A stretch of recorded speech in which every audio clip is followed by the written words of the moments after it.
so shrieked abroad. Oh, the people in the street, some cried Romeo, some Juliet, and some Paris, and all run with open outcry toward our monument. What fear is this which startles in our ears?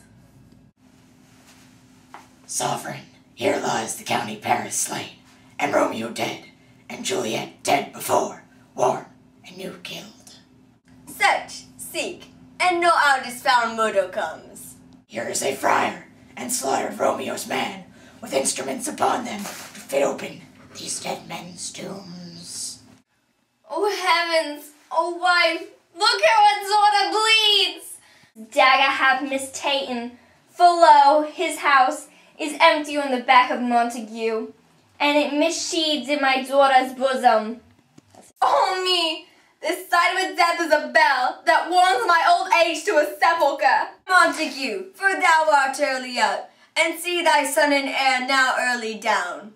Alas, my liege, my wife is dead tonight. Grief of my son's exile hath stopped her breath. What further woe conspires against mine age? Look, and thou shalt see. O thou untaught, what manners is in this, to press thy before thy father to a grave? Seal up the mouth of outrage for a while, till we can clear up these ambiguities, and know their spring, their head, their true descent. And then I will be general of your woes, and lead you to death. Meanwhile forbear, and let mischance be slave to patience. Bring forth the parties of suspicion.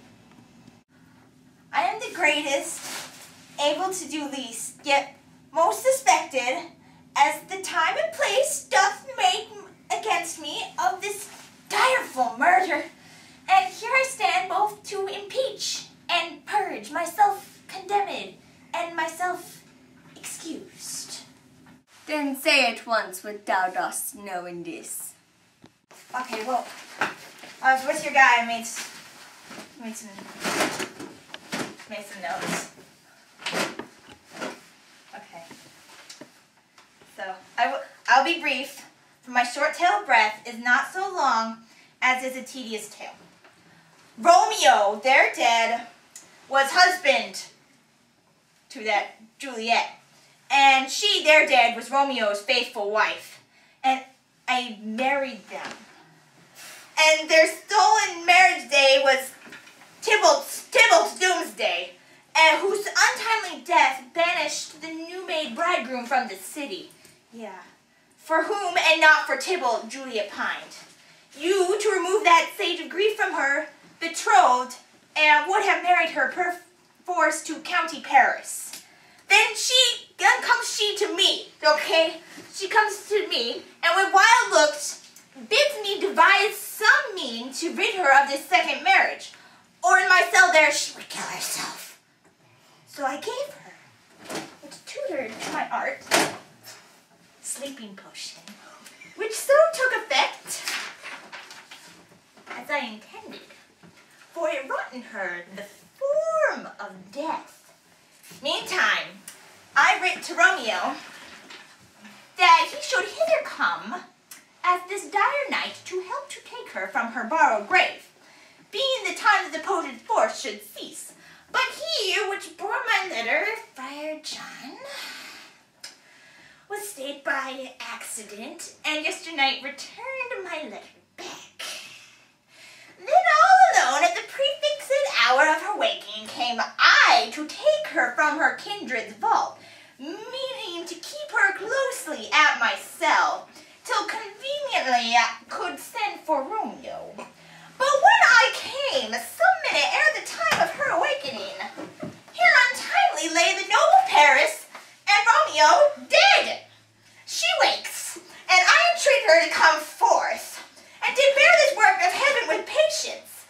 But then a noise did scare me from the tomb, and she, too desperate, would not go with me. But as it seems, did violence on herself. All this I know, and to the merit knows it's privy. And if aught in this miscarry by my thoughts, let my own life be sacrificed some hour before this time unto the rigor of severest law. We still have no need for a holy man. Where is Romeo's man? What can he say in this? Oh, that's Balthazar. Okay, he's go. Yeah. Oh my. No, he's at the tomb. He's at the tomb. Gonna go now. Yeah. Okay. I brought my master news of Juliet's death, and then in post he came from Mantua, to the same place, to the same monument. The letter he early bid me give his father, and threatened me with death, going in the vault, if I departed and left him there. Give me the letter. I will look on it. Where is this county's page? What that raised the watch? Sirrah, what made you master in this place? Okay, go. Yes. He came with flowers to strew his lady's grave, and bid me stand aloof, and so I did. Anon comes one with light to ope the tomb, and by my master drew on him, and then I ran away to call the watch. Okay, thanks, man.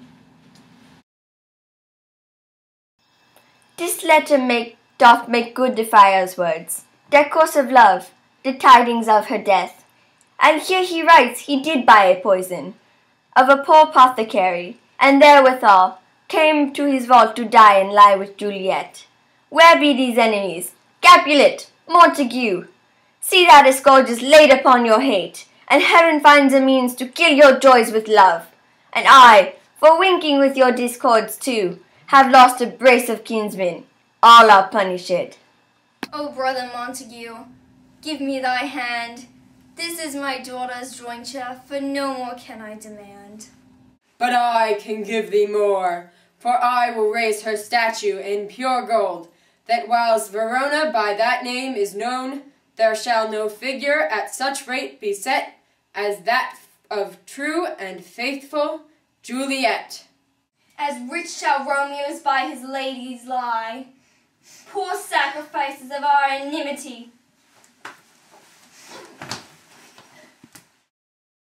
A glooming peace this morning with it brings. The sun, for sorrow, will not show his head. Go hence, to have more talk of these sad things. Some shall be pardoned, and some punished. For never was there a story of more woe than this of Juliet and her Romeo.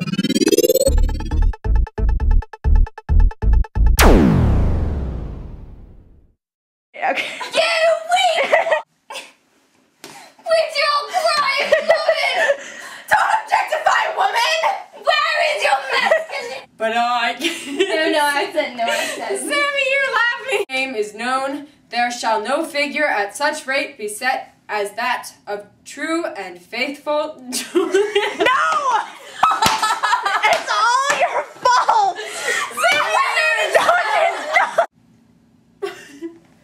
I hate you. Rebecca! Never mind. This goes for everyone, including Batman. What? I'm Jamaican. I don't need to make sense.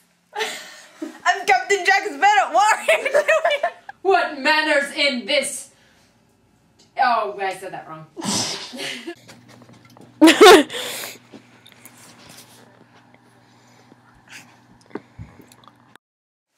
Turn that camera off. I'm Batman.